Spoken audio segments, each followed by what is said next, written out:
ஒரு சிறிய கிராமத்தில் ராமசாமி என்ற ஒரு பால் வியாபாரி தாத்தா இருந்தார். தினமும் காலையில் அவர் பால் குடங்களை எடுத்து வீடு வீடாக சென்று விற்பார். தாத்தா மிகவும் நல்ல மனசு கொண்டவர். ஒரு நாள் காலை தாத்தா காட்டுப்பாதையில் நடந்து போகும்போது ஒரு சிறிய குருவி பசி கொண்டு மரத்தில் உட்கார்ந்திருந்தது.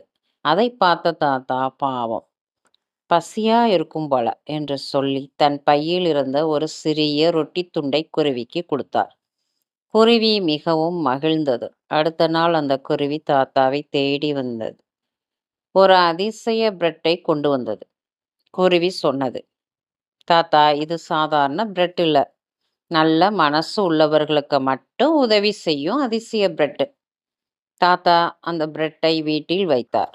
அவர் பாலை விற்க போகும்போது அந்த பிரெட்டில் இருந்து சிறிய துண்டை எடுத்தால் அது மீண்டும் முழு பிரெட்டாக மாறிவிடும். தாத்தா அந்த பிரெட்டை வைத்து தனக்காக மட்டுமில்லாமல் கிராமத்தில் பசிக்கும் குழந்தைகளுக்கும் உணவு கொடுக்க ஆரம்பித்தார். கிராமத்தில் உள்ள அனைவரும் தாத்தாவை மிகவும் மதிக்க ஆரம்பித்தார்கள்.